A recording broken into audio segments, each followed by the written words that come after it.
Good evening. I call this public meeting of the North Clackamas School District Board of Directors to order on Thursday, March 7th at 6:41 p.m. I would like to remind our community that the purpose of our board meetings is to conduct the business of the district first and for everyone to learn about the district in a safe and productive manner. Now we will have community comments. Community comments are an opportunity for our community to share their ideas and opinions with the board. Input is welcomed and valued. It is our duty to keep it safe and respectful for everyone, students, staff, and our community. This is not a time for discussion or debate. If you have materials for the board, please give them to the board secretary, who will distribute them to the board members after the meeting. Letters to the board are always welcome, and each of us reads the input. Requests for information should be requested as outlined in policy KBA-AR. Any individual desiring to speak will have indicated their desire prior to the board meeting. Any individual with a disability will be given an equal opportunity to participate in board meetings. This may include someone speaking on their behalf if their disability or other medical need limits their ability to attend in person. Board policy also speaks to accommodations available. A speaker will be required to give their name, city of residence, and the group, if any, that is represented. If there are more patrons desiring to present comments than time allotted, the board chair has the authority to reduce the presentation time for individual speakers or institute a prioritization process with first priority to students and city of residence. Speakers may offer objective criticisms of district operations and programs that are of a concern to them. The board is restricted from hearing and will not consider complaints regarding any individual district staff member or any person connected with the district. Comments that make a staff member identifiable to the public, even without their specific name, violates the policy. As an organization centered around youth and their positive development, all speakers will model respectful public comment and be mindful of civil discourse. We will keep the order of speakers announced by the vice chair, me. And at this moment, I would like to welcome up Michael Corbis.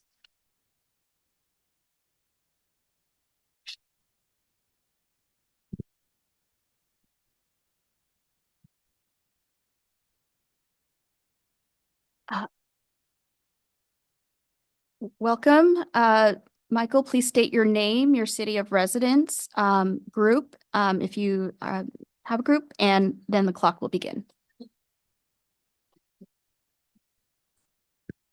Michael Corbis, Oak Grove. And I don't have a particular group, but you guys probably know I'm conservative. So. All right, I finally heard from the district business manager late this afternoon, nearly 3 weeks after I made a request, public records request. And it confirms what I suspected, and that is that this district has no written policy on how to get identities and causes honored on walls of classrooms and to get special days, weeks, months honoring causes and people groups. She said, I need to appeal to you, the board, for this. So I will appeal to you to create a policy. Should there not be a policy that gives an opportunity for all to petition to be honored, including conservative-minded people and causes? We do have causes, conservative people. If not, then the truth is you really don't believe in diversity, equity, and inclusion. You have just given your bigotry and discrimination against conservatives and of all backgrounds and colors a nice-sounding name. I can't avoid the fact that this diversity, equity, inclusion is just, this is harsh, but it's just bullshit. That's all it is bullshit.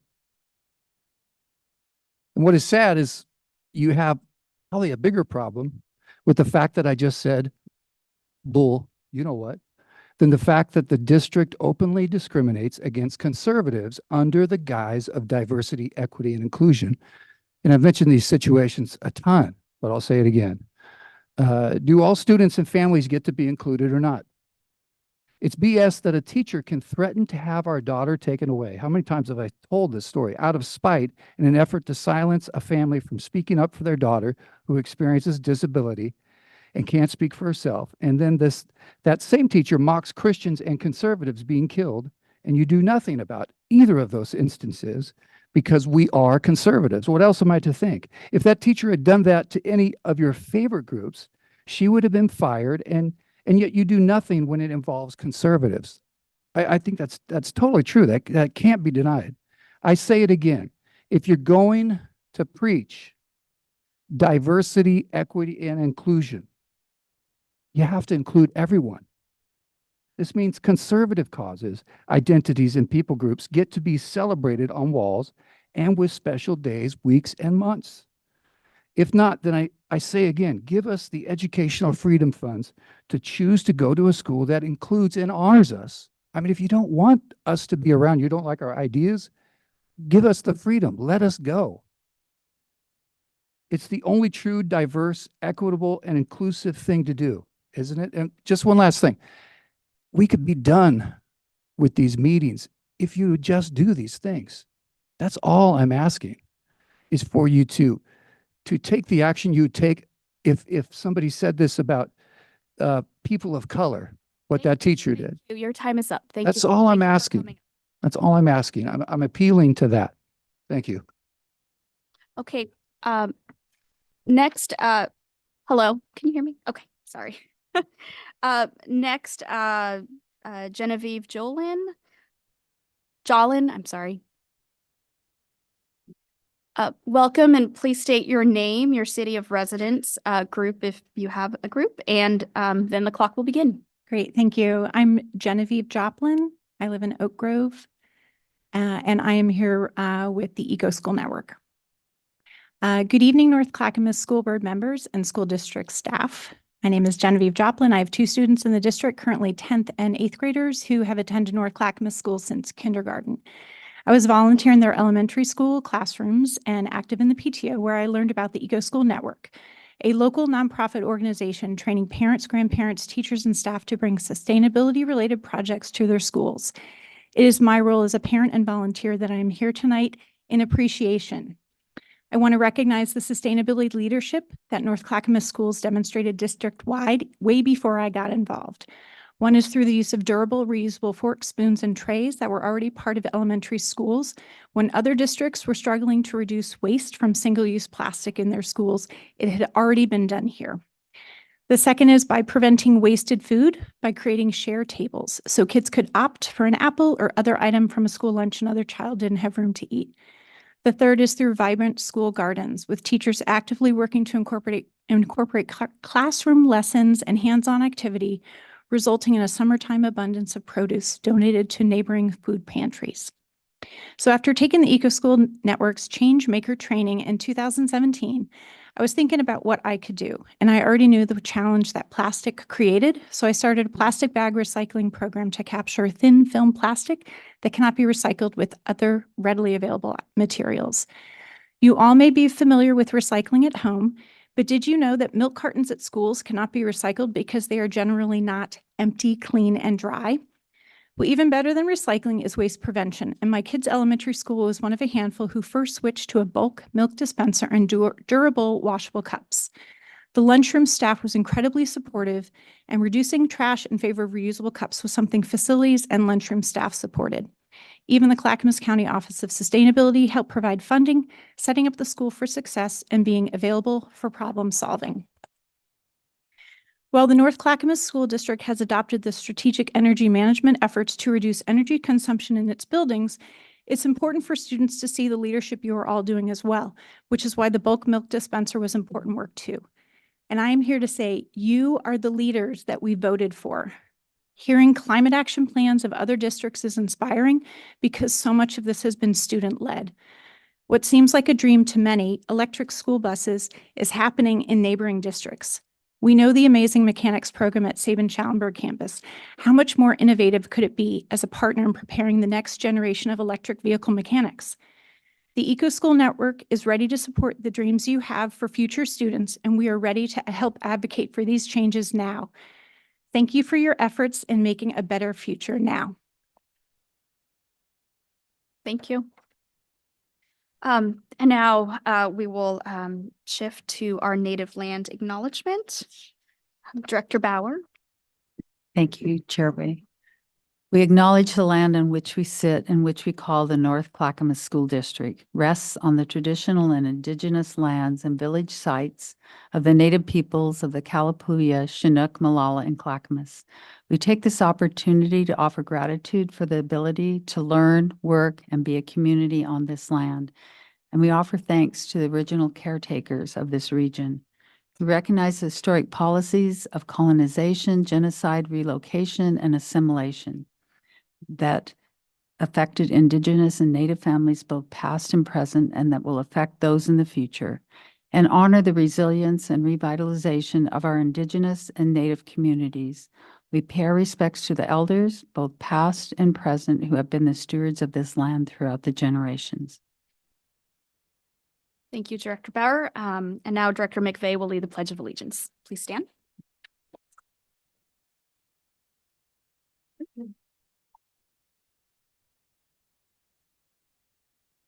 The flag of the United States of America and to the republic for which it stands, one nation, under God, indivisible, with liberty and justice for all.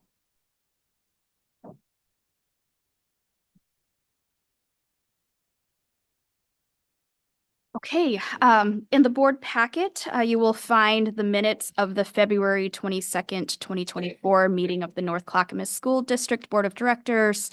Do we have a motion now to approve the minutes? Chair Way, I move to approve the minutes of the February 22nd, 2024 meeting. Thank you, Director Bauer. Is there a second? Wachter, second. Okay, I heard Director Dobson.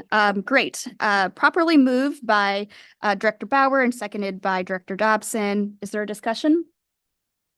Okay, seeing none, I call for a vote on the motion. All those in favor, please say aye. All those opposed, no. Aye.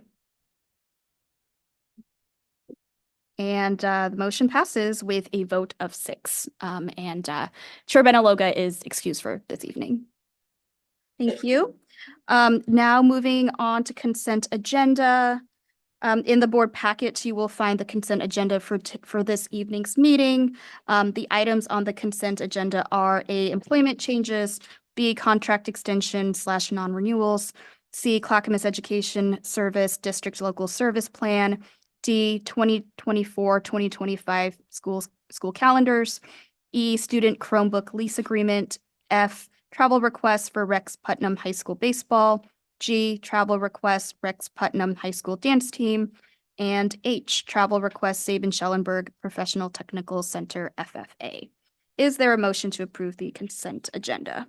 Chair, I make a motion to approve tonight's consent agenda to include employment changes, contract extensions, non-renewals, Clackamas Education Service District Local Service Plan, 2024-25 school calendars, student Chromebook lease agreement, travel request for Rex Putnam High School baseball, travel request for Rex Putnam High School dance team, and travel request for Sabin-Schellenberg Professional Technical Center FFA.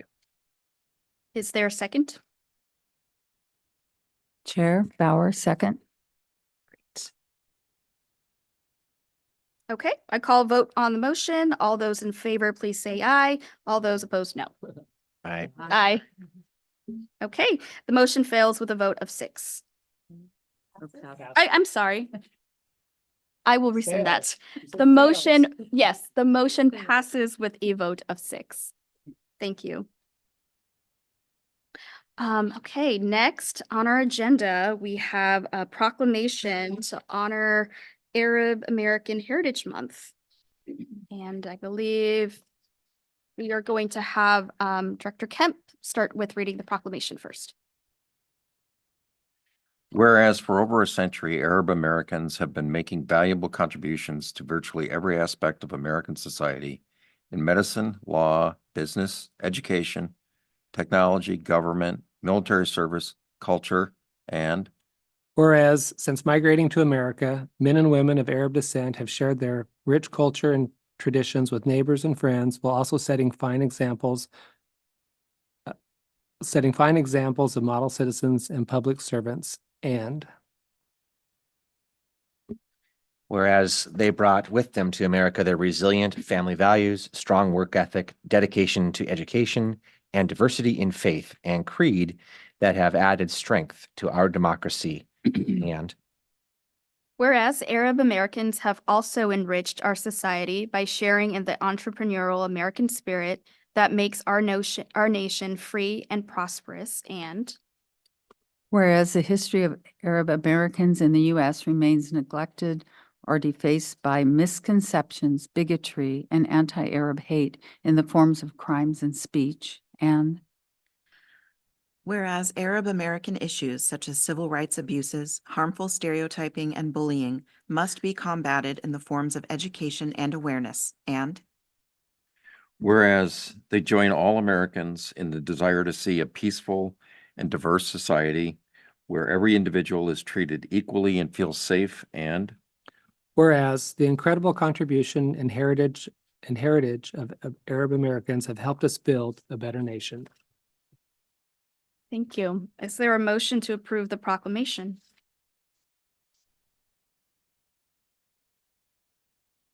Chair Way, I move to adopt the proclamation recognizing April 2024 as Arab American Heritage Month in the North Clackamas School District. Is there a second?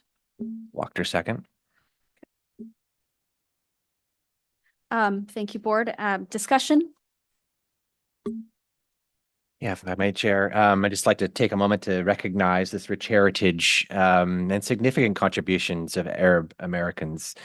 Arab Americans come from all over originally, in fact, 22 countries across the Middle East and North Africa. And this diverse community brings so much value to America through their cultures and traditions and histories, and even our own local county and community here. So across many fields in science and medicine and education, politics, and other places, we've seen great contributions. And here in our own community, I just think about one of the Arab Americans that sticks out of my mind at the Happy Valley City Council member, David Amami, stands up for so many great things in advancing healthy communities in Happy Valley. And there's so many more Arab Americans who are just working day to day, bringing a lot of value to each of their communities. And I just want to thank them as a group during this Arab American Heritage Month and just honoring their contributions in our community here. Thank you, Director Wachter. I will now call for a vote on the motion, and this time I'm going to pause between ayes and noes. So all those in favor, please say aye. Aye. Aye. Aye. All those that oppose, please say no. And the motion passes with a vote of 6. Thank you so much. So therefore, the North Clackamas School Board proclaims April 2024 as Arab American Heritage Month in the North Clackamas School District, adopted this day, 7th of March, 2024. Thank you, board. See, I am going to move us along here. So next on the agenda item is our NCEA featured educator. And I now welcome NCEA President Melinda Ryan. Hello, everyone. Good evening. It's nice to see you all. I am here this evening to share with you a statement written by Adrienne Cohen, who is a teacher at Milwaukee High School. She was nominated by her coworkers who said that Adrienne works tirelessly to support her students and colleagues. She's always willing to try new things and adjust lessons to serve all her students. She puts in extra time to work with kids who need extra help, and in her position in working with ninth grade teams, she strives to make things easier for teachers rather than add to their workload. And unfortunately, Adrienne wasn't able to be here this evening as her own child has a school event, so she sent a statement for me to read to you all, so I'm going to do that now. It says, "Dear school board members, my name is Adrienne Cohen, and I've been teaching math for 20 years, 13 of those at Milwaukee High School. It's an honor to be nominated by NCEA for this award. I wish I could be there tonight to deliver this message in person. I want to start by telling you about Cesar. Cesar was in my 9th grade algebra class in the 2018-19 school year. That was our first year holding school in portable buildings on the football field while an immense construction project was taking place a few yards away. It was also the year we piloted 9th grade teams at Milwaukee High School, and Cesar was on that first team. His defining personality trait was that he could not sit still. Like many of my students then and now, he did not have a great relationship with math and thought it wasn't for him. But as the year progressed, Cesar proved to be a very valuable member of our classroom community. Through a combination of his hard work and our ninth grade team's dogged determination to keep kids from falling through the cracks, Cesar ended the year with a decent GPA and a very different outlook on who he was as a student and what his future could hold. During the pandemic, Cesar left MHS and I lost track of him until a former colleague reached out to let me know that he had run into him at a PPS school event during his senior year. Cesar had just committed to attend PSU to get a degree in elementary education. His story is not remarkable or unique. He's like a lot of students we serve at MHS, kind, smart, sweet, and incredibly receptive to influence and guidance from the adults in our building. When Michelle Arco asked me to prepare a statement about the joys and the challenges of being a teacher in NCSD, it was Cesar's face that popped into my head, not because of the fairy tale ending, but because of the difficult journey. To be honest, there were days when his energy was too much for me, and the support that I needed was not as readily available as I had wished. And of course, he was one of 32 kids in my class, each with their own set of needs.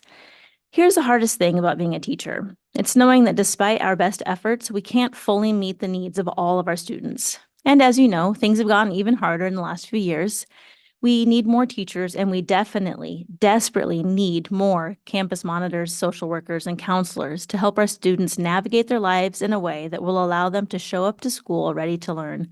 I would be remiss if I didn't take this opportunity with this audience to encourage the school board to consider these issues across our district with an equity lens. Our administrators and support staff at MHS are working tirelessly to help support as many of our students as we can, and we are falling short. We need help. And yet, after 20 years, being a teacher in this district remains my dream job. I would like to list for you some of the reasons why I'm still here in the teaching profession generally and at Milwaukee High in particular. First, it's the people, of course. The students at MHS are amazing, and the staff shows genuine love and passion for their students. There is nowhere I'd rather be. Second, my administrators value teachers. In my 13 years at MHS, serving under 3 principals and more APs than I can count, I have always felt trusted and valued. In particular, I would like to thank Kim Kellogg for encouraging me to step into a coaching role this year and for being so supportive as I make my mistakes and work out the kinks. Thirdly, leadership opportunities. For the last 13 years, I've been able to impact math education in NCSD by working on math leadership teams at the district level. I love working with teachers across the district and find this work to be really exciting. This year, I began a half-time position working as a 9th grade instructional coach, and it has been one of the highlights of my career. I am working with amazing teachers at other schools and at the district office, and I'm really enjoying developing this new skill set. Through my work as a coach and on math leadership teams, I feel like I am able to widen my impact on students, all while remaining grounded in the classroom, still working to improve my craft as a teacher. I can't express how lucky I feel to have these opportunities to develop and grow without having to leave the classroom. And fourth, professional development. I spent the day today with other NCSD math teachers learning how to be a better math teacher leader at the Teachers Development Group 2024 Leadership Seminar. In October, I went to Orlando with administrators, district staff, and other coaches to attend the Teaching, Learning, Coaching Conference. And that's just this year. NCSD has invested heavily in my professional growth and provided many opportunities to engage in outstanding professional development. And I simply want to say thank you. I'm not in touch with Cesar anymore, but I like to imagine that he will return to our district one day to be a teacher. The challenges are real and numerous, but there are concrete steps the district can take to support and retain great teachers. Thanks again to NCEA for this honor and to all of you for listening. Thank you so much, President Ryan. And please extend our gratitudes and appreciation for Adrian as well. And we know she can't be here tonight for very good reasons, but just her passion and her words just really spoke through tonight as you were reading her speech to us. So thank you so much. Just before you go, board, any other comments tonight?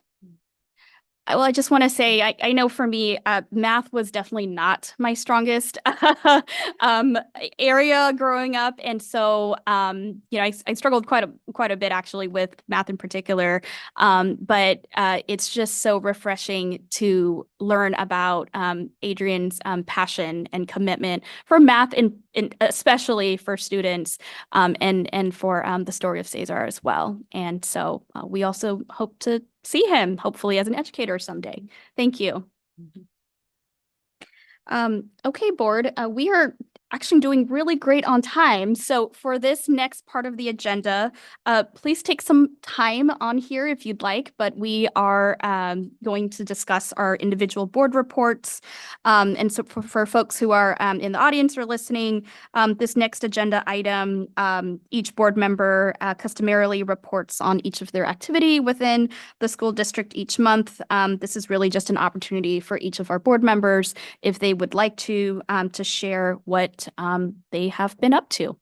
So I am going to read off the order that I have before me. So I apologize if I'm kind of jumping around a little bit. But first, I have Director Bauer. If you're ready.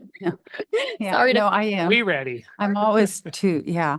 Well, thank you, Chair Way, Vice Chair Way. Some of us went down to lobby on February 19th, Lobby Day in Salem. It's a short session. It was hard to get the focus on some of the things that we were talking about, but it was great having 4 students in elementary, middle, 2 high school students, and they were amazing. They spoke up and brought up things that were really important. We talked about summer school funding, and I'm disappointed that that's way lower than it's been before. Removal of special ed cap, mental health supports, class sizes. The students talked about more support for subs, mental health, school class sizes, and the size of school lunches. When you have a high school person that's, growing, and he says that the size of the lunch is same as when he was in elementary school, I thought, oh, I bet he is hungry. So that was one thing, and I'm very grateful for the Youth Equity Committee that brought a couple of the students, and one of your staff came too, Kim attended, so thank you very much, and the parents that joined us.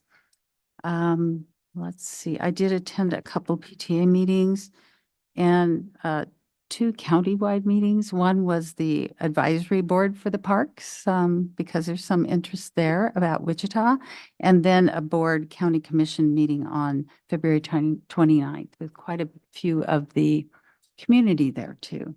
And again, we had some parents, we had community, we had a student that came and spoke. So that's something that's real important to our community. Other thing, Saban Skills Center. I finally went and saw the welding in the automotive areas that have been expanded with our bond. I didn't get over there last year. I think it got snowed out. But anyway, that automotive is like 3 or 4 times bigger than what it was. And the staff is just so grateful for that. They're excited about the program. He said he had 300 students and a waiting list of 300. And then I saw the welding, and it's bright, it looks safe.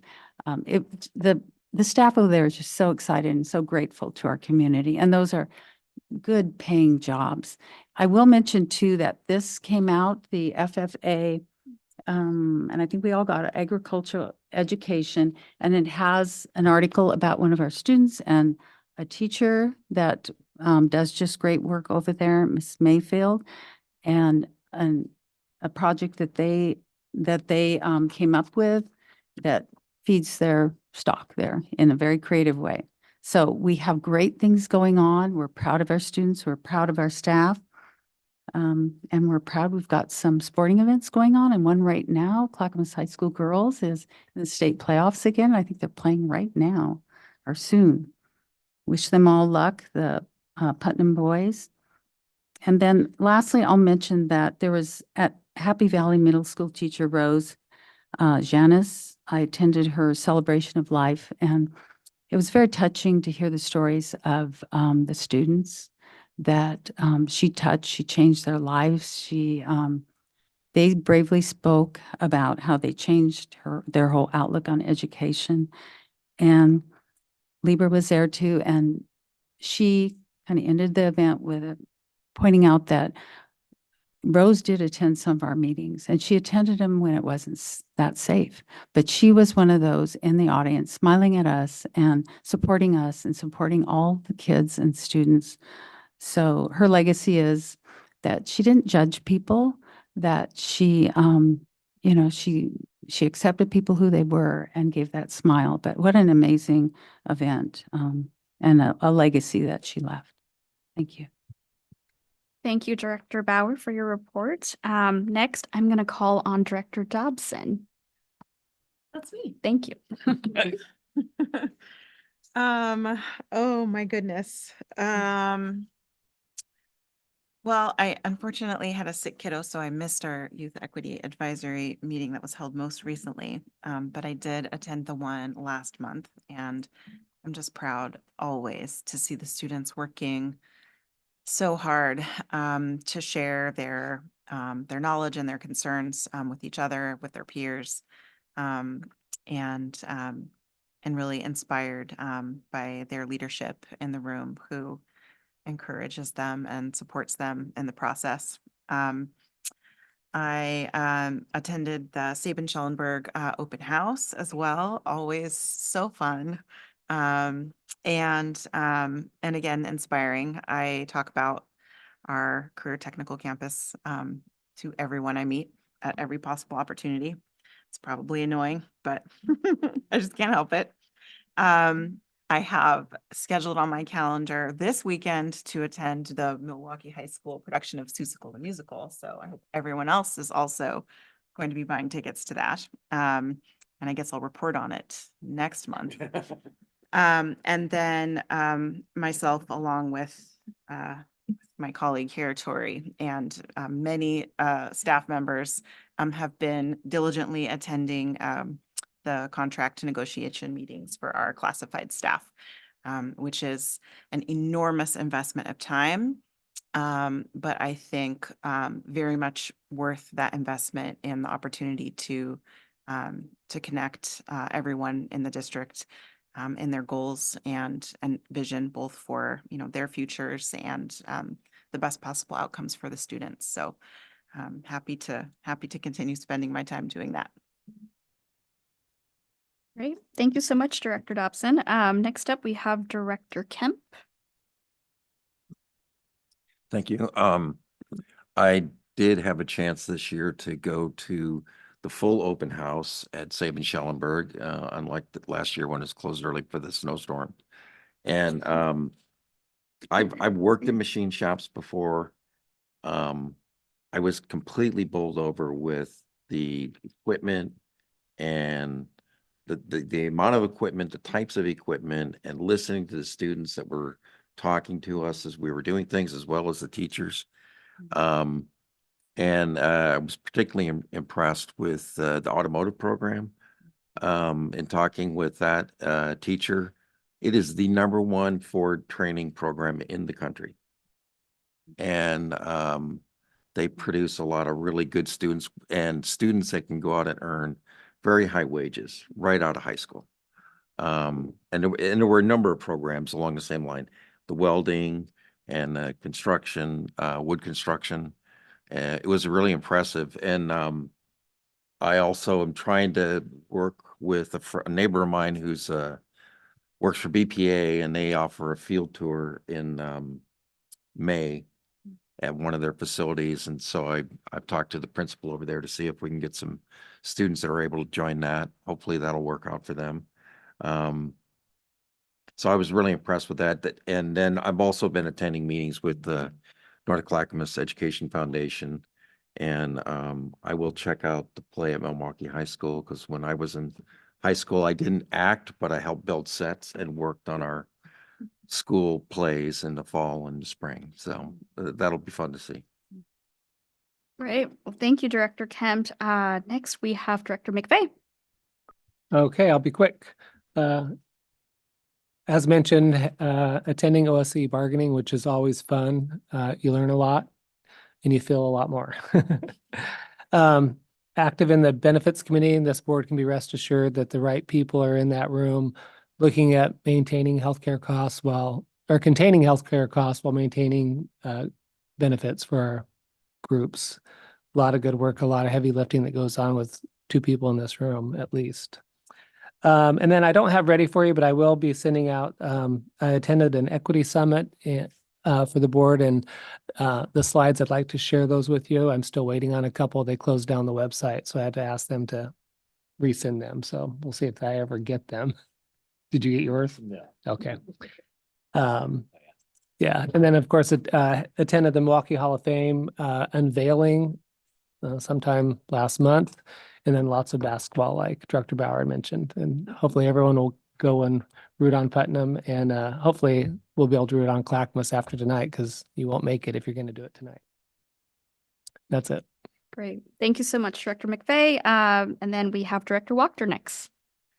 Thank you. I think Director Dobson needs to come back though and hum a few bars from the musical. I think that should be an obligation for next time. But there's so many great events going on right now. I took a little different tactic this last month and decided to begin the Glenn Wachter Roadshow. And so I'm visiting different schools and facilities across the school district, and started last week with a visit to the Wichita Center, which everyone in this room knows very, very well and has visited themselves, but I hadn't. So I did get a chance to spend some time there. Cindy, thank you for being our guide, as well as originally a student there. Well, perhaps. Thank you for calling that out. But Jen, Dove Kitlow, and Natalie were also there, and they were absolutely brilliant in sort of explaining how all of the functions of Wichita Center work. And I just have to say, I think it's just an incredible community asset. That's an understatement. You know, how organized it is, how well it's assembled, how interlocking the wraparound services are for community members. It's just brilliant, just brilliant. On my way out, I did ask, I think it was to Jen, might have been to Natalie, if there were any other programs in their recollection, in their journeys that are like our Wichita Center, in a way that it helps glue together the social fabric and safety net for our students. And they couldn't think of any. And I think, Cindy, you shared that it may be a model program for the country. So I just wanted to bring that out tonight, and just encourage our community members listening online, as well as anyone that reads through our board meeting in the future, that this is really an important place for North Clackamas, not just because it's something that we support and provide, but our community needs those services badly, and they cannot be interrupted. Thank you. Thank you so much, Director Wachter. I think for my report, one of the highlights of an event that I went to February 17th was a celebration of Lunar New Year. It was held at Clackamas High School, and it was organized by the Vietnamese community of Oregon. Probably 500 plus folks there in that high school. It was just riveting. Like, it was everywhere you look, there was food, there was fun, there were children running around, there were elders. It was just so special to just be able to have just one of our high schools being able to provide the site for that celebration this year. And I do believe that with that particular organization and community, it was the first time that they held the celebration in North Clackamas. So it was just very exciting to be there. Chair Benaloga was also there. She joined for quite throughout the speeches. And again, it was just a really fun-filled event, and one that really highlighted and honored, just the many different cultures that are part of our community. And I will also, echo the sentiments of Director Wachter and Director Bauer earlier around the Wichita Center, and just I was able to go to that space several months ago. There was an open house with community service providers, with current staff there. Many folks from our own executive team were also there. And it was just such a welcoming space and a community hub for so many of our family and our students. And so, just want to just really highlight that as just a place for our community to come together and not only receive resources, but also just really be a light to many of our families and our students there who might need the support and services. So those are just the two things that I really want to just highlight for me. And I think with that being said, we're going to move on to the next item. Thank you again, board, for your excellent reports, and stay tuned for the musical update and the sports updates that folks are going to be going to for next month's highlights. So now next on the agenda is our math adoption, grades K through 12th. And I will like to welcome Executive Director of Teaching, Learning, and Professional Development, Tammy O'Neill, who will welcome our guests. Welcome.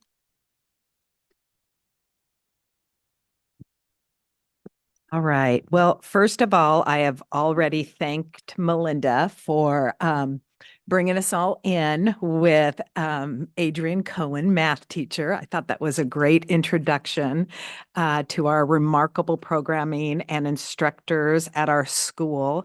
Adrian is one of our proud teacher leaders, and we couldn't be more honored that we get a follow-up her award with this presentation. So first of all, I am going to time because I have been told to strictly stick to my time. And you all know I can go on and on when I am talking about something I am passionate about, our education of our students. So I have told my group that I will make sure I am timing us.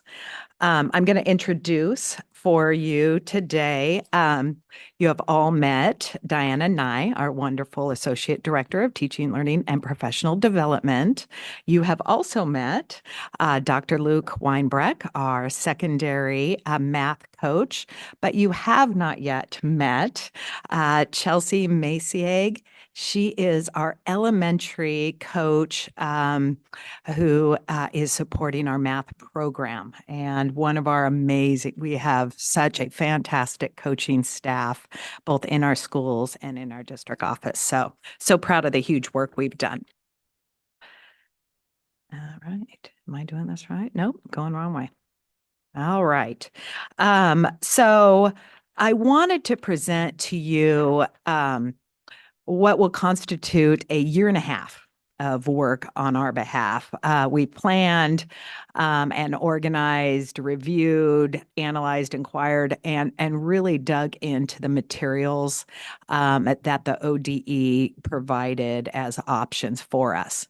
You'll remember a year ago, I actually asked for a postponement of this adoption, and that was so that we could really conduct a deep pilot in which our instructors really used the materials, they collected data, and then we were able to collect feedback from the teachers, from the students, and from the parents in regards to the use of the materials, just to make sure that we were selecting, it's a big investment, selecting the materials most appropriate to our students. So the adoptions always produce requirements under Division 22. There's a timeline and requirements associated with that. But we take the responsibility to make sure that our recommendations adhere to the strategic plan, our mission and vision, and the equity lens throughout the process and in our recommendation. So you will see tonight that our math adoption actually is very uniquely and strategically aligned to K-12.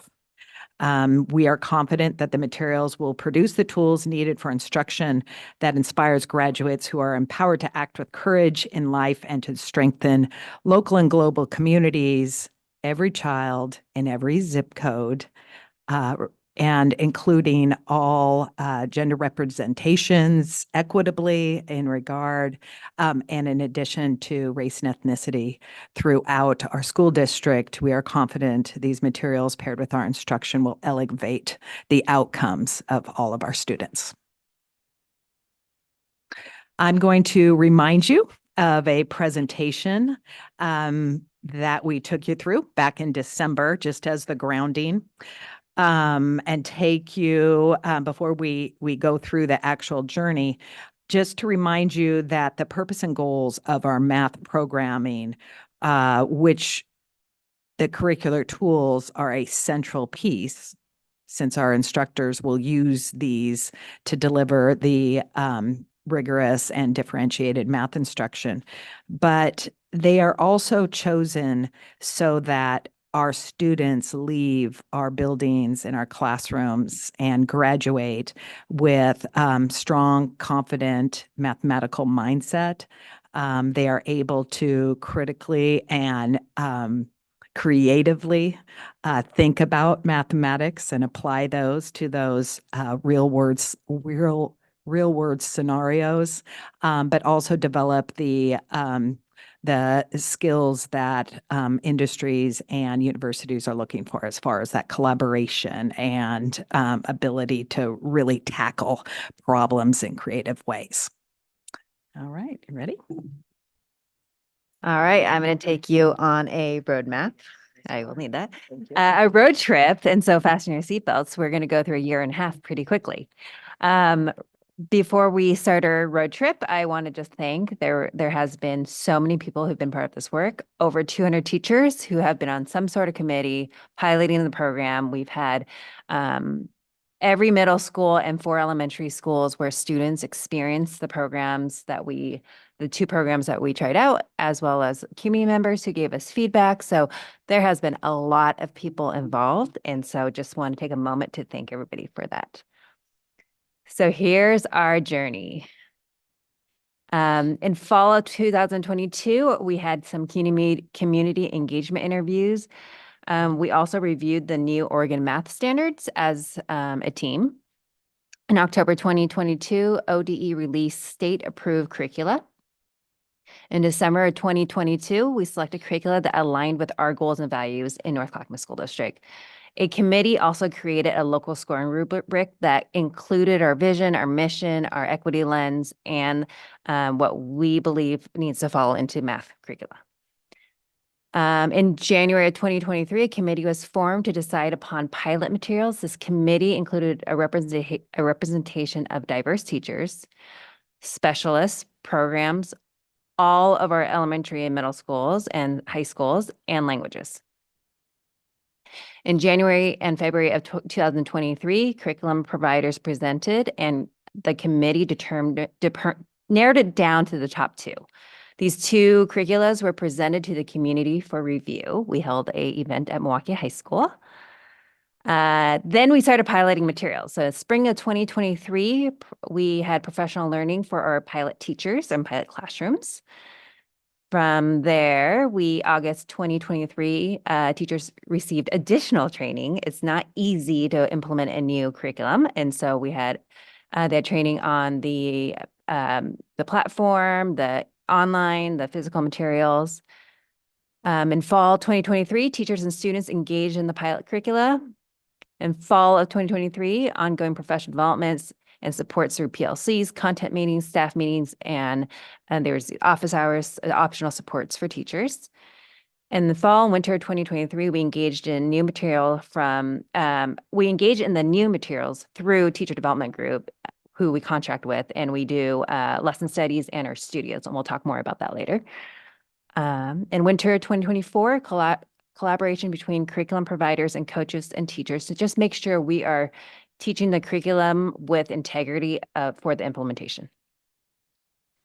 Then, feedback collection.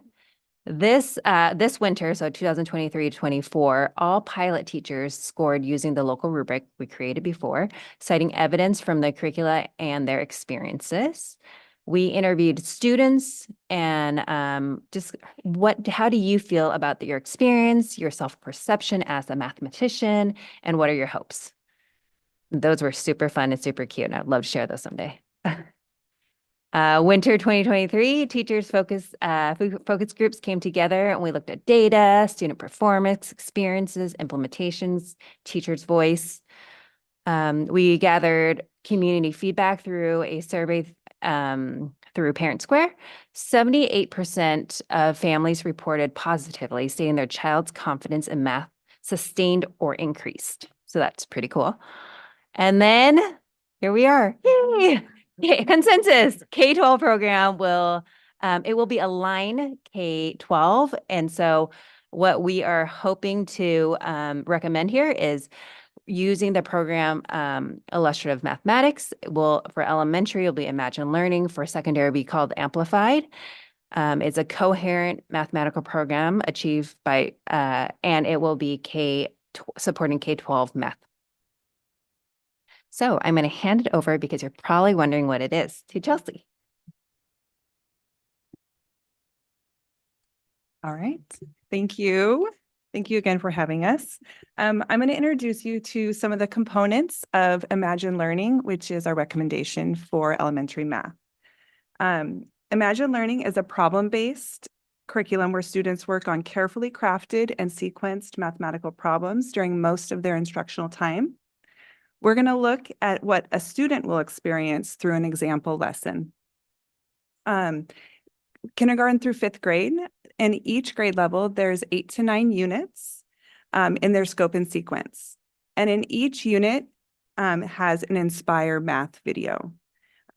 This video is designed to pique curiosity and provide experiences that link math to the real world. These Inspire math videos are intentionally placed in 3 different parts of the unit. In the beginning, to introduce content and to get that curiosity going, followed by a reinforce and review of what has been taught so far in the unit. And then in the end, they experience this video again for opportunities for application. So we're going to watch a video from the 3rd grade curriculum. This is on 2-dimensional shapes and perimeter.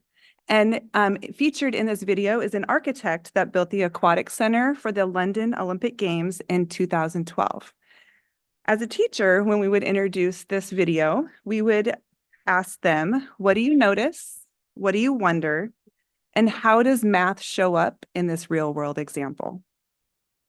Okay. Maybe. Yeah. Okay.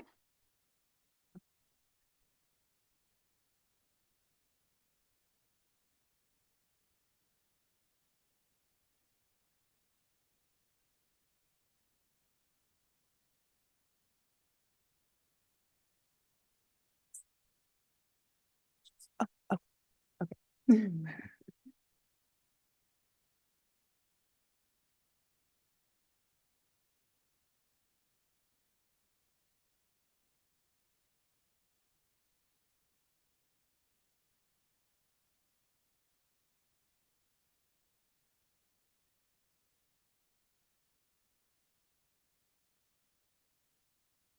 Well, it looks wonderful so far. I know we're working on sound for people who are watching online.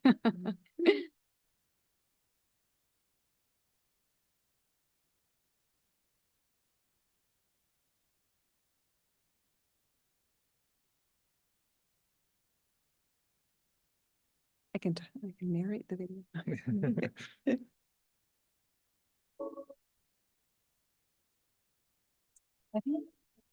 Yeah.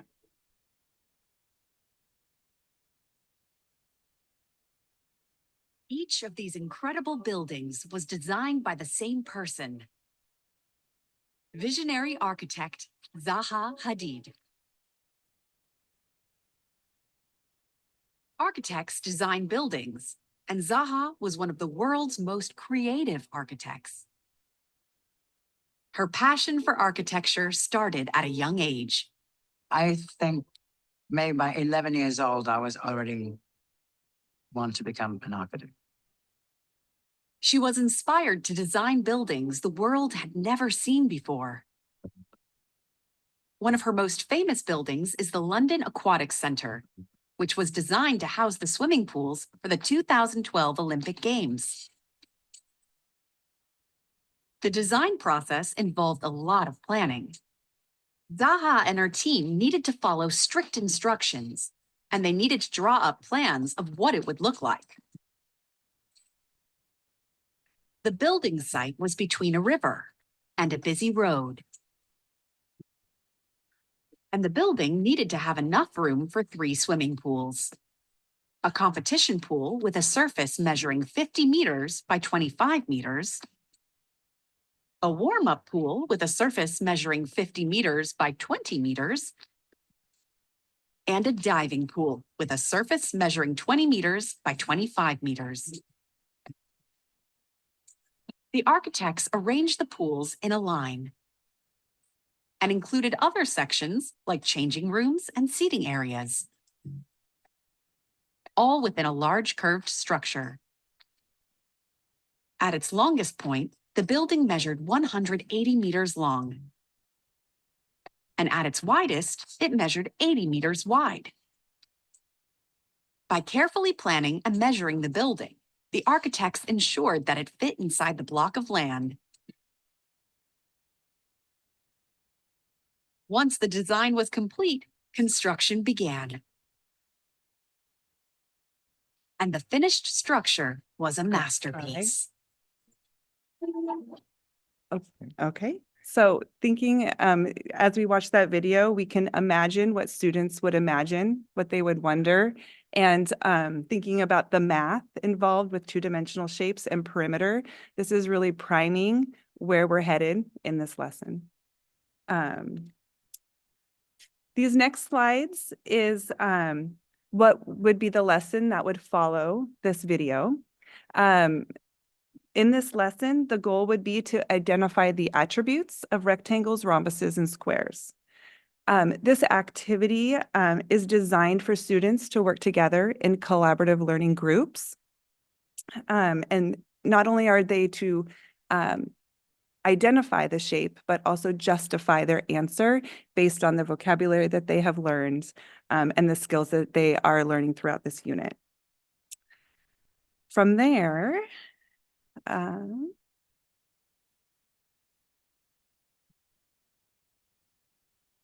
we go. Okay. From there, the activity that builds upon that is to now identify a non-example. So really thinking about, now that we've learned about these quadrilaterals, can we now identify a quadrilateral that isn't? So one that isn't a square, one that isn't a rhombus, one that isn't a rectangle.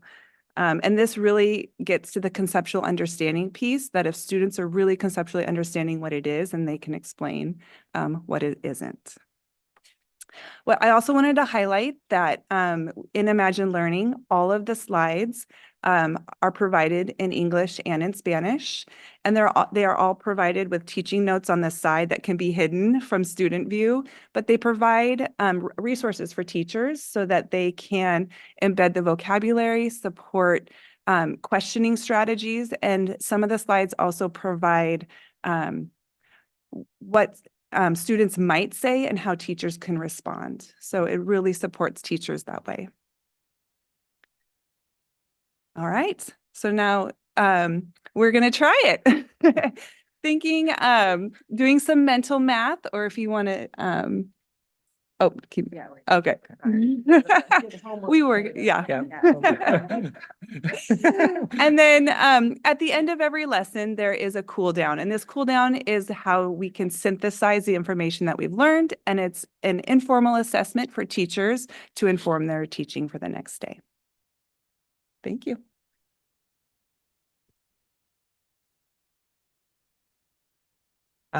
So thank you, Chelsea. We'd like to share a glimpse into the Amplify Math platform through the lens of a student.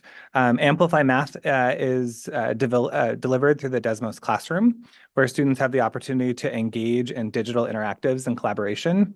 While this is a computer-based program, there are paper versions for particular tasks that lend themselves better to that particular modality. Additionally, there are a variety of ways that this can be implemented by the teacher. as they think about the math goals for the lesson, whether it's student one-on-one on a computer, one to a group, whole group with vertical surfaces. There's lots of ways that teachers can interact with this. So I'm going to show a video of a student going through this and kind of walk you through it. Maybe. Okay. And someone click, yeah, thank you. Thank you, Yvonne. So in this Math 6 lesson, students are using the concept of mixing paint to explore concepts around ratio and equivalence. At the start, they're exploring the interactive through a notice and wonder. This allows for students to have access to the concept. They then move into looking and comparing ratios and the effect that these ratios have on the outcome, and in this case, the paint color.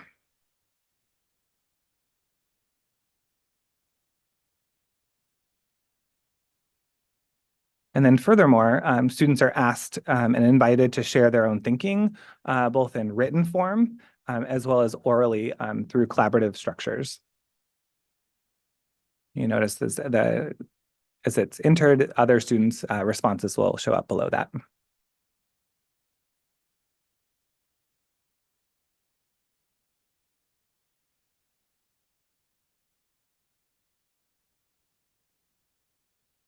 It's not going. There it goes. Okay.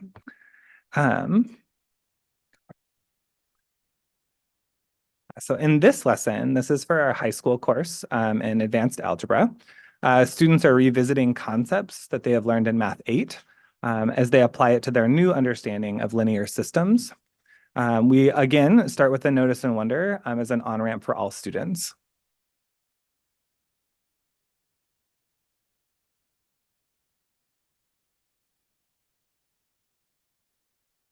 This one's called Lizard Lines. Kids love it.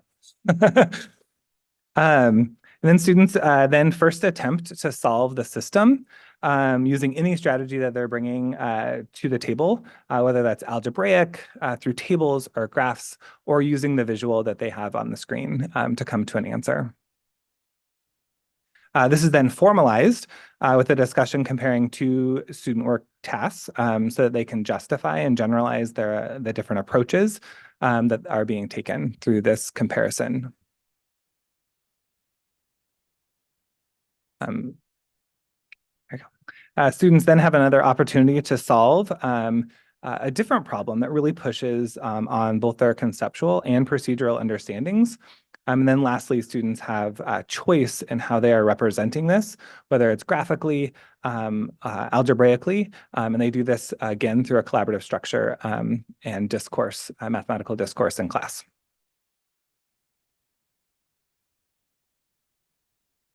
Can you go to the next one? Thank you.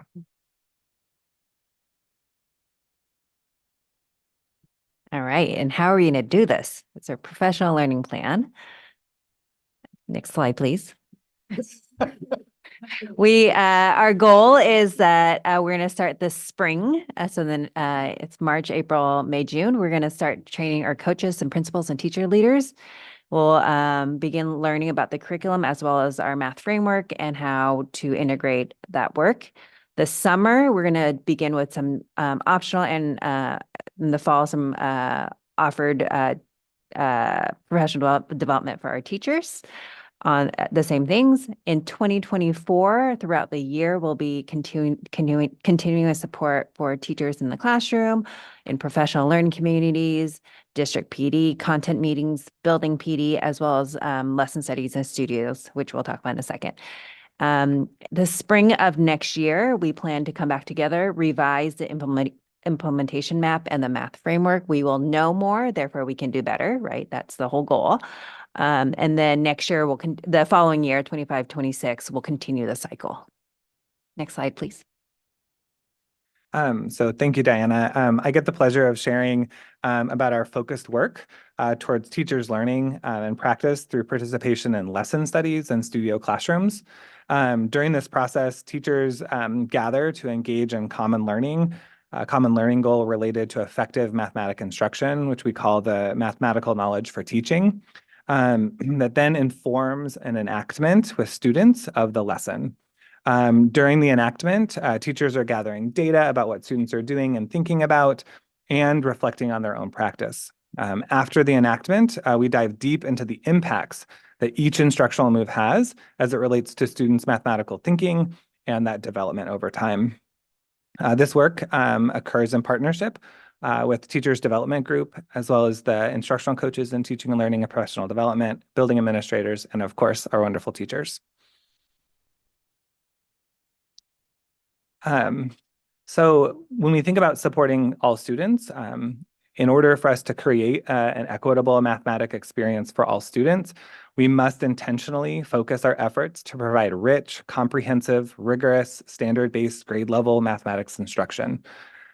Through our recommended curricula, students engage in tasks that are prioritize collaboration, discourse, and deep conceptual thinking. The goal of the curriculum is to create deep thinking along with conceptual models that allow for transfer between mathematical concepts in order to allow students the ability to engage with and approach real world problems. In addition to our robust core instruction, students will continue to have access to small group instruction, as well as Dreambox, an adaptive platform that, that addresses individual student needs to support ongoing development of concepts for all students, but specifically students who are identified as talented and gifted, or learning diverse students who are supported through an individual education plan. All right, we're ending with this beautiful picture of students who are engaging in a studio and or lesson study led by Luke right here. If you notice, the kids are all engaged and they're using the curricula that we are recommending at this time. Look, they seem to really enjoy it. What we know is that research suggests that mathematical tasks, which are mathematical tasks, which are group worthy and rich with details, are best for engaging students of all ability levels. Questions? Thank you. Director McVeigh. Just, they're watching the video like on a whiteboard or? Oh, so they're. Yep. Yeah. So there is a virtual platform that's in teachers and students ClassLink. And so the teachers would project on their screen through their Chromebox. Okay, so just one sound coming out, not Yes. 37. Yeah. And they're doing the work on the Chrome. So Imagine Learning, there is the option of digital as well as print. Okay. So based on your students, teacher preference, and you're able to go back and forth interchangeably. Thanks. Lizard line.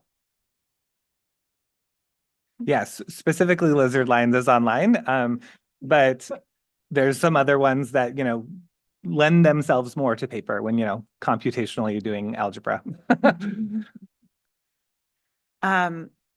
Does, for the digital option, do the curricula provide like note-taking embeds? Yes. So for each lesson, there is what's called a synthesis page at the end.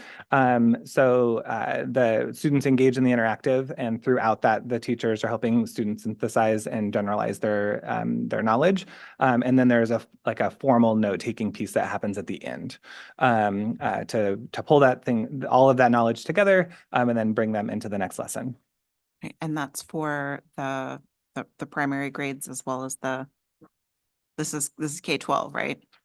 So the elementary has both options.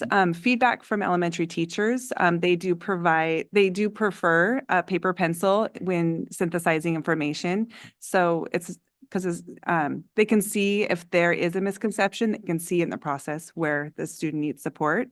But there is a digital option that they can use, and there is voice to text option available, so students can type, they can use their voice as well. Okay. And then what I know you mentioned Dreambox at the end. What infrastructure do these particular curricula provide for scaffolding for students who want to advance quickly or capable of advancing quickly, or students who are struggling to grasp the material? Okay. We can both answer. Yeah, so for Amplify, each of the tests, there's what you see is the core instruction. Around and embedded in that, there are extensions that go along with that. I was actually in a math classroom with someone's daughter, and they were done and they were working collaboratively with their group, but wanted to know more. And so they were able to click into something different to push their thinking with that particular lesson. And they ended up, doing some research on a mathematician and all of these cool things of like the math models that they were actually learning about and how it applied to the real world, but also pushed their thinking forward past where the core instruction was living. And for the students who are struggling. Yeah. For both secondary and elementary, there is a pre-assessment. It's called a Check Your Readiness assessment that is looking at standards that come before. So the teacher is informed where we can best support students, and it particularly calls out specific lessons. So like if students are struggling on number 4, before lesson 7, please do this, so that we are providing just-in-time support for those students. The wonderful thing about a rich mathematical task that has a low floor, high ceiling is that the goal of the beginning of the lesson is that all students will have access to the math, and then it's the job of the instructor to weave in those models that students are bringing to get them to that grade level that we want them to be at over time. And sorry, the teachers get kind of like real-time data on how the students are progressing, so they would get an alert if there was a student in the classroom that needed to revisit something before they moved on. Yeah. Okay. I can love to show you the dashboard and the fun stuff, at least for the secondary, where we can pull particular students work out, and we can also monitor while students are working the entire class and see that like maybe one student is struggling here, we can pull up and see what they're looking at, and then we can go intervene right then. Maybe pull a small group. Seen that lots of times in classrooms, pulling a small group right up to the whiteboard, helping that particular group, and then getting right back into the instruction as a whole group. So what does the rollout look like to all the teachers and the coaching up in this system? Yeah, if you go back to that one slide where, thank you, right there. We, in the elementary schools, we're so fortunate right now to have a coach in every building at different FTEs, but we have a coach in every building, and at middle school, high school, we have Luke here and other teacher leaders. So the goal is to get the teacher leaders really familiar with the curriculum prior to next year, and then hopefully get the curriculum into teachers' hands before they leave, at least the online platform, so that they are able to, if they want, explore in the summer. If they don't, that's okay. We will help support them as they come back in August. In August, we will have multiple opportunities for either everyone has a different learning style. Some people want to learn in August, and we'll provide those opportunities. Some want to learn right before they come back, students come back, and we'll provide those opportunities.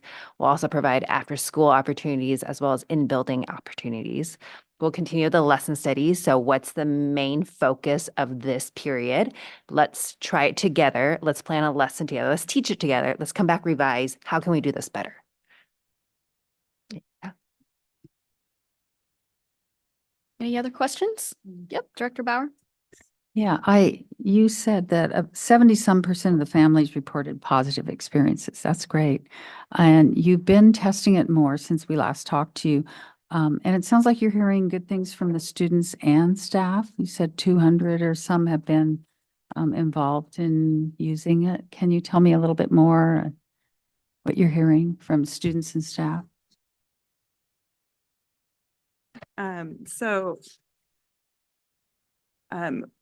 At the elementary level, we had so many teachers were piloting with not only integrity to their standards, but to their students. So there was a lot of adjustments that needed to be made and a lot of feedback that was in the moment, and we were able to talk through it, get resources, Imagine Learning a couple times throughout our pilot came and supported us in a PD day. And they also came and provided lesson studies with a first and a third grade team to provide that support. And so knowing that learning a new math pilot is really hard, I really appreciate the intentionality and the integrity that the teachers did take to implement this program. And then their feedback was invaluable in this process.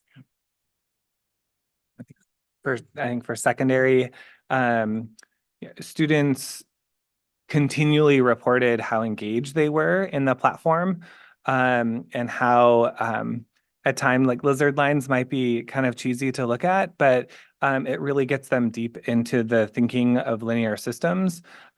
We had Desmos Amplify came in and did a walkthrough in our district, and we had a conversation with some advanced algebra teachers, and they reported that they have taught piecewise functions, I don't know how many times. And for the first time this year, they were like, the kids got it and it wasn't a big deal. We just did it. They got it. The concepts were there, the support was there, and they were like over the moon. So it was, you know, and I'm getting emails every day, like, when can I switch over? So yeah, they're excited. So you have the support of the coaches at every elementary school, but then do you, Dr. Luke, have to do all the high schools and the middle school? So I do support 612, but we have amazing teacher leaders in every building. Oh. So I work with the teacher leader team routinely to work on like what are the unit supports that we need, and building up their leadership. Spending a lot of time right now at a conference with them right now. So there's 3 per school that we get to work with. Oh, So, good. mhm. And I had some questions about the video too. And is it heavy on screen time, or it sounds like you have choices, but as you work through, does it get heavier with video when you get in the middle school and high school? And that's all they want to do? I mean, I was just wondering, I don't like video. My eyes get tired of it. But Specifically for secondary, this is where a lot of like teacher knowledge of their students and what they need comes into play. We had like the platform offers both a digital and a paper version for teachers to choose from. And we've worked with lots of groups of teachers on like, how do we, like, are kids on computers every single day? And that's what we do. And the answer is no, because the teacher knows their students the best. And so for some particular things, a one-to-one really works well, but we have to pause intentionally to have a collaborative discussion or discourse between students, because that's where the meaning making happens. And so it's not like they're just sitting on a computer for 45 minutes at a time. It is punctuated purposefully with our collaborative structures and discourse. your last slide is perfect, the collaboration in groups and solving problems together. Thank you for a great report and all your work. Great. Any other questions? I just want to thank you for this huge task. I was just reading through what was included in our board materials, and you know, everyone knows this, but this has been a multi-year process since as early as fall 2022, maybe even earlier, working in partnership with ODE over the curriculums. And so just to get us to this point where we're finally, you know, in the classrooms, we're training our teachers, we're providing that hands-on support to them.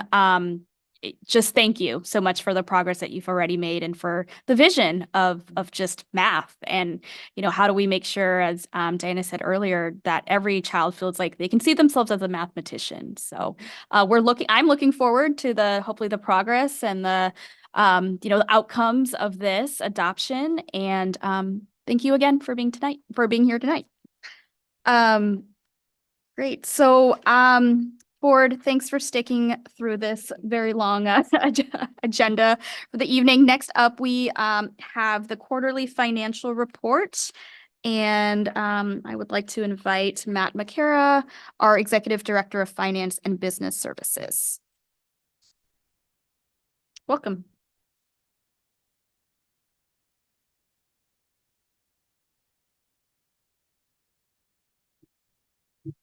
Good evening. I'd like to share some highlights from the financial report for the quarter ended December 31st, 2023.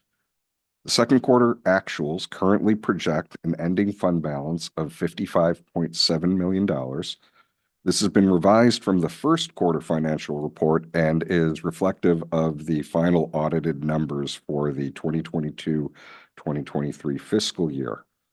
The revenues received in the general fund are primarily from the state school fund and local option levy, which are both largely in line with our expectations. Interest on investments has been increased to $2 million in this projection as a result of favorable investment conditions. Expenditures are also currently in line with expectations, but we will know more when we have a few more months of actuals. And also, as part of the financial report, you have the investment reports showing the type of investment, maturity date, and fund for which the investment is held. Are there any questions?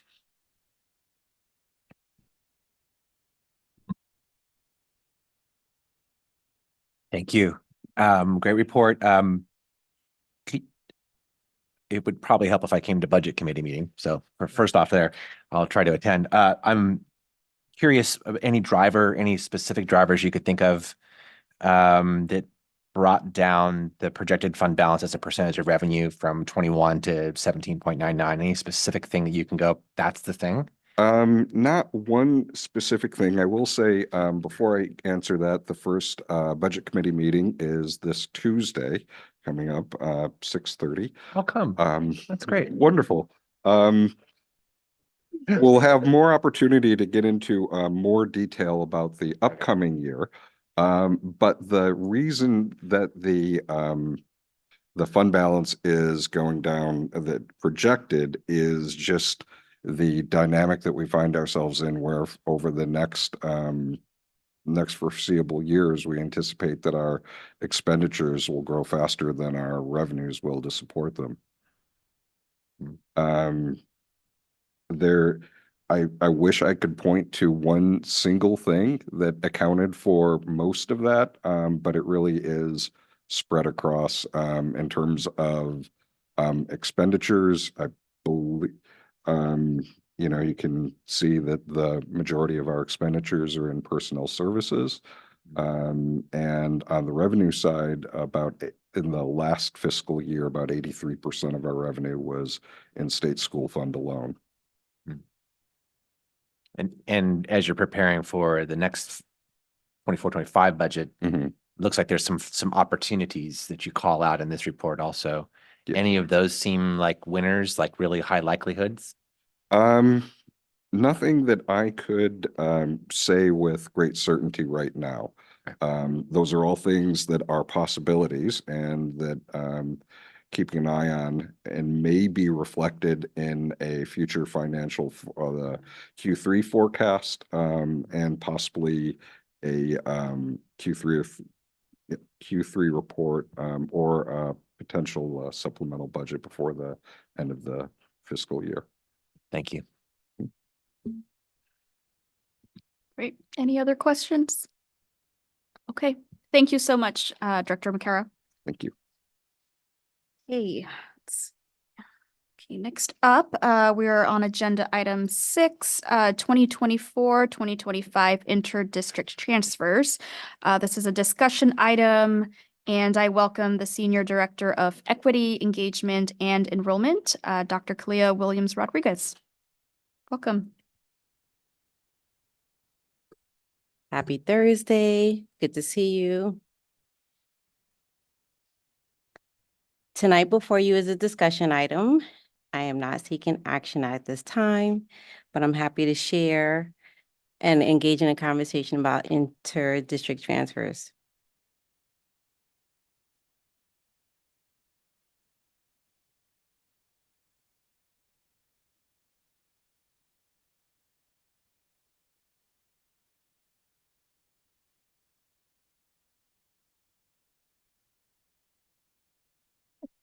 There we go.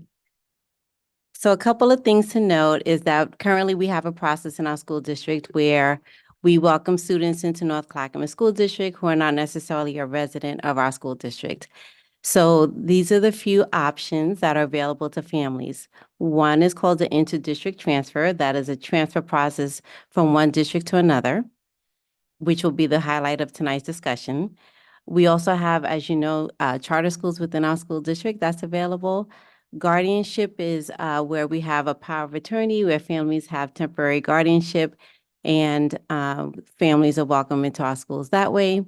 We also look at a McKinney-Vento, where families who may be experiencing homelessness or houselessness or foster care. And we also have a court placement. So tonight's discussion, again, is around transfers. Transfers means a slot-based system where we, according to OAR, have an obligation to consider welcoming families into North Clackamas. We use a lottery process for transfers. And again, we're talking about transfers between school districts. So we as a school district come to you to indicate what slots could be available based on something that's called capacity within a school. Hardship transfers are also available pending space. So we'll talk that through in a little bit. First, we look at how families or spaces available within a school, and then we consider hardship transfers at some point throughout the school year. So OER requires that resident school districts, North Clackamas, would release also students, and that is while into district transfer, that's having families who are requesting to leave North Clackamas to go to another school district, just as families will be wanting to come into our school district. We sometimes need to revoke a transfer that has been approved pending inconsistency with attendance or not adhering to our behavioral guidelines based in the school handbook and policies. So when families are interested in coming into North Clackamas schools, we look at a 5-year projected enrollment period of something that's called less than 95% building capacity. So we work with Flow Analytics to help us determine what potential capacity looks like in a 5-year projection period. We also look at projections, our FTE, full-time equivalency of staff within a building to determine making sure we're not over capacity in some levels, classrooms, and spaces. And then beginning in August is where we look at total enrollment, and that's when we look at how we're going to consider hardship transfers. This slide is very fascinating because this will take us through where we are proposing available slots. So you'll see different columns starting from left to right. We have placed elementary schools at the top, moving down to middle and high schools. We have in green, similar to a traffic light, where we have green means go, so where we are in a place where we can welcome families, because you can see the forecast for 29, 30, that seems so far away. But in 5 years, that's the potential capacity in a school. In that other column where it says 95% capacity, that's the potential where a school could hold students. For example, Ardenwald, you see we are at 388. If we're at 95% capacity, it would be approximately 475 students total. And then the number of spaces you can see in that third or fourth column, rather.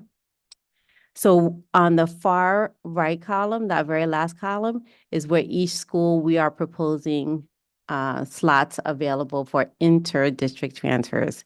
So for all elementary schools that are there, we're suggesting 5. So that it's consistent, it's clear.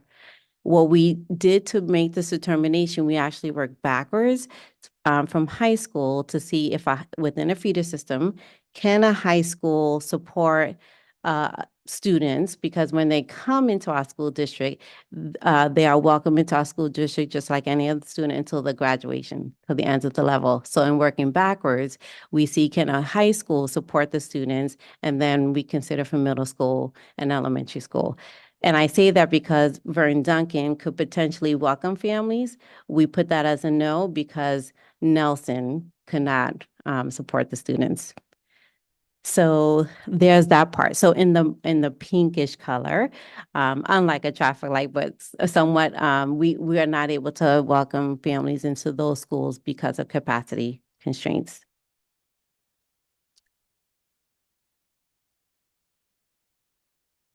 I will come back to answer questions if we have about that image. Transfers outside of North Clackamas School District is also an option that's available to families.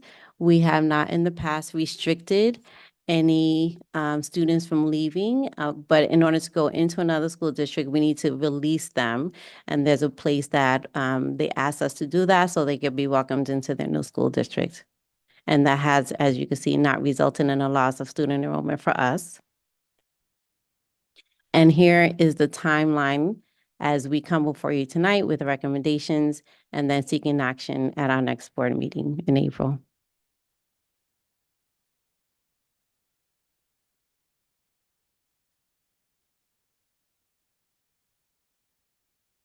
So I will pause for questions and discussion.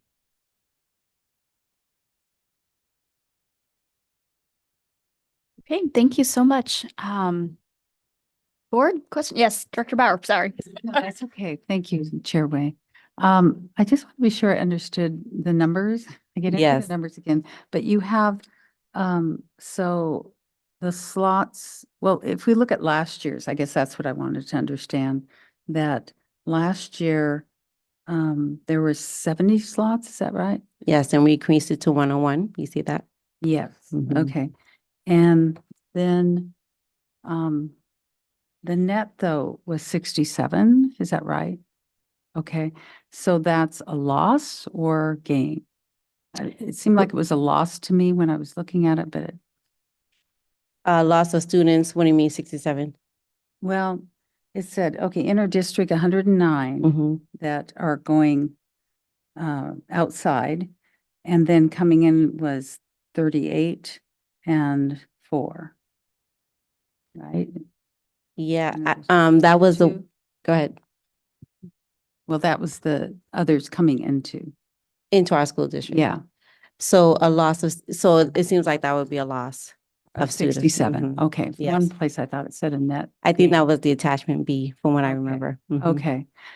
Do you know why those students are leaving? Every year we ask that. Just to see if the answer's different. That's okay. It's changed. Oftentimes it's about family or job of the parents, and that they're looking for something proximity that can help them. Okay. Mhm. And there were a few schools, I think I heard this once, Yeah, that yeah. have special programs, Portland Public, because that was mentioned as one of the schools too. Mhm. So they have the Chinese immersion, that might be, okay. Yeah, and my understanding is the Chinese immersion program is a charter school. Oh, So okay. it depends on what families' needs are. Okay. Thank you. Sure. I will answer the question about the increase, what you saw in the number to 101, because we have some schools who are new to the list where we are able to accommodate additional slots. So you'll notice some new schools on this list. Any other questions? Yep, Director Wachter. So Dr. Kalia, this is Yes. A net increase of total slots. Yes. Is there a financial impact that goes along with increasing the total slots? That I don't have the answer to, so I'll have to think about that. I can share that we would collect our ADM for students that would come to North Clackamas School District. But perhaps if we had a student that came with a disability, we may be increasing what is paid for in order to support and serve the students. So that's not quite as straightforward as one might think, but yes.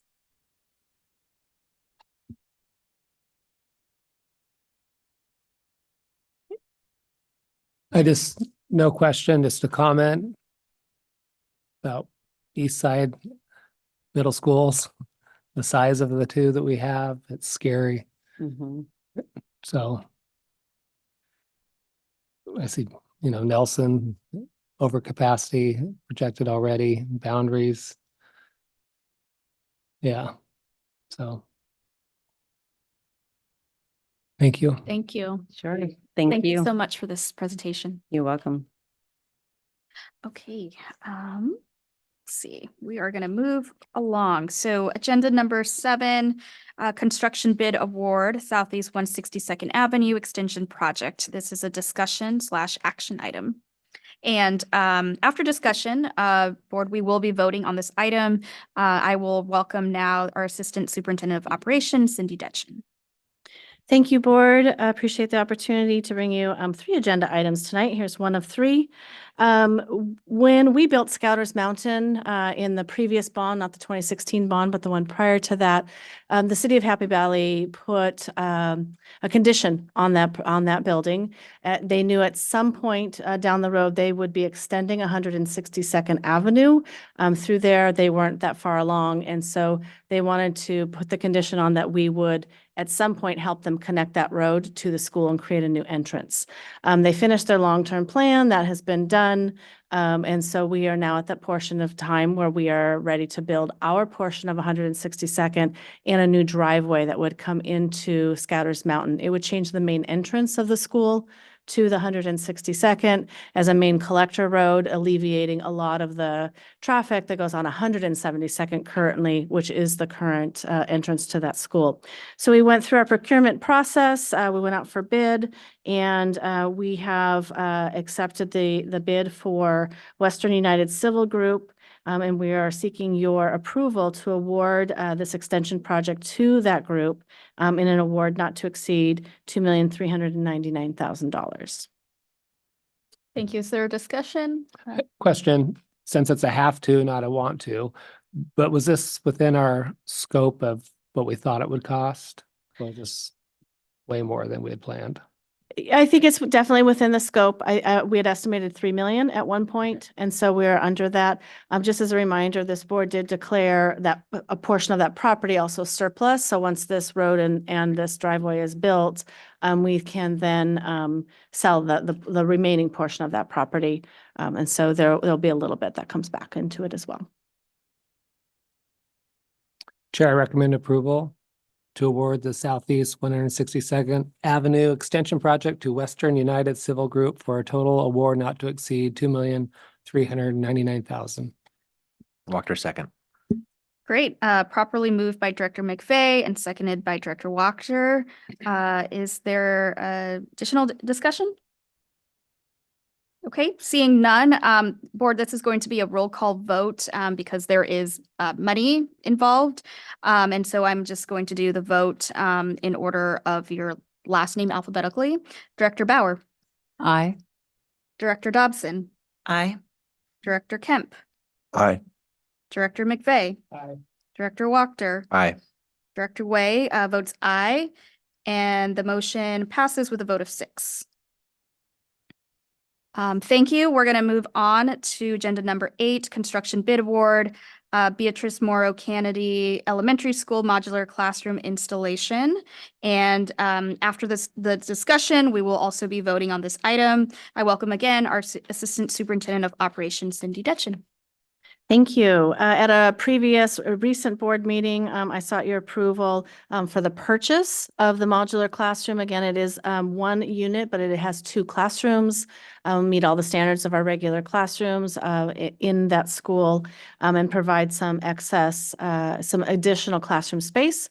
As Director McVeigh pointed out, we are growing on that side, and this will help alleviate a little bit of that pressure there. And so again, we went through the procurement process, and we had a bid winner, and that is Buildscape LLC. And we're seeking your approval tonight to award that bid to them, not to exceed $502,026. Thank you. Is there questions, discussion? Director Bauer. Chair Way, just to point out, that's another source of funds is the 2016 bond funds. Yes, it One is. just keeps giving, doesn't it? It's tiny now, but it's gonna squeak out these last couple of projects for us for sure. That's great. Thank you. That's a great point. Any other questions or comments? Nope. Okay. Is there a motion? Chair, I'd like to move that we approve the awarding of the Beatrice Morrow Kennedy Elementary School Modular Classroom Installation Project 2, Buildscape LLC, for a total award not to exceed $502,026. Is there a second?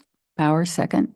Thank you. Properly moved by Director Wachter and seconded by Director Bauer. Is there additional discussion? Okay. Again, I call for a roll call vote on this motion since there is money involved. Director Bauer, Aye.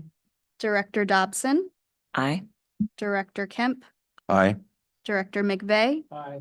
Director Wachter, Aye. and Director Way, I vote aye. The motion passes with a vote of 6. Thank you, board. And last but not least, we have our final agenda item number 9, contract award, boardrooms and Joe Crum Community Room AV equipment replacement. After the discussion, we will also be voting on this item. I welcome again for the 3rd time, Assistant Superintendent of Operations, Cindy Detchen. Thank you. We are talking about one of the rooms where we're sitting right here this evening as our boardroom projectors. We moved into this building in 2016. Technology gets old after a little while, and you've seen evidence of that tonight as one of our projectors decided to go to sleep for a little while. I'm surprised it came back. It hasn't been doing that lately. We've been struggling. And so we've looked at several different options. This was also installed prior to live streaming and having cameras in the building. The cameras do integrate with this current technology, but the old technology is not keeping up. And so we're going to take this opportunity to use a lot of the same infrastructure, but replace the equipment. This will allow us some greater flexibility in the room. You can do possibly a work session and not be stuck in this particular format. We'll have some ability to move some cameras around, plus get projectors that should last us a lot longer. At the same time, we'll upgrade just the controls at the Joe Crum room. They have a similar system and it's much newer, obviously, and we'll work with the new controls, and that way they'll interface no matter who's operating. If they're doing a large meeting here or we're doing a large meeting over there, they'll be used to it and they'll have the same controls. And so we'll be able to systematize, and if something were to break, we would have a replacement part. We have things to pull into. So this is a much needed, we are trying to squeak out the rest of this school year, but it doesn't look like it's going to be possible with the current technology. We're hoping to possibly do this work maybe over spring break or at least a portion in the spring. So if we can get that approved with your approval this evening, we went again through our procurement process. Key Code Media was the winner of the bid for this AV equipment replacement, and we'd like to award that contract in the amount of $255,468.66. Thank you. Is there a discussion or questions? Director Bauer. I just had one question on the follow-up maintenance with this company and any warranties or. It definitely comes with warranties. One of the problems we're having with the current equipment is that company no longer supporting some of the equipment in the room.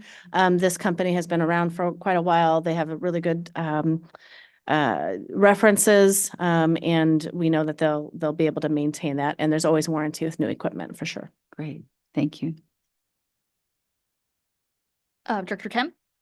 What is the expected life of these upgrades? Do you have one, or? I don't. That's a really good question. I do know there's some newer technology in it. For instance, one of the things that has caused the projector behind me to go out was a bulb and some connection fuses in there. They no longer even make those. And so I know this new technology is much more supported. So I would hope we would get 8 to 10 years out of some kind of piece of equipment, but I don't have the exact number for you. Yeah, I mean, this has been what, 7 years roughly on this, so that's. Yeah. Yeah, that seems reasonable to me. It's not 15 years. Right. So yeah, thank you. And these aren't device specific either. You'll notice that we control these through iPads. These are going to be wall controls that are much easier to maintain and not dependent on a device and its connection. Great questions. Is there a motion to approve? McVeigh, move approval to award Key Code Media for the district office, boardrooms, and the Joe Crum Community Room audio video equipment replacement project for the sum of $255,468.66. Is there a second? Bauer, second. Okay, properly moved by Director McVeigh and seconded by Director Bauer. Additional discussion? Okay, seeing none, I call for a roll call vote on the motion because there is money involved in this vote. Director Bauer, Aye. Director Dobson, Aye. Director Kemp, Aye. Director McVeigh, Director Wachter, Aye. and Director Way votes aye. The motion passes with a vote of 6. And it is now 8:25. And this public meeting of the North Clackamas School District Board of Directors is adjourned.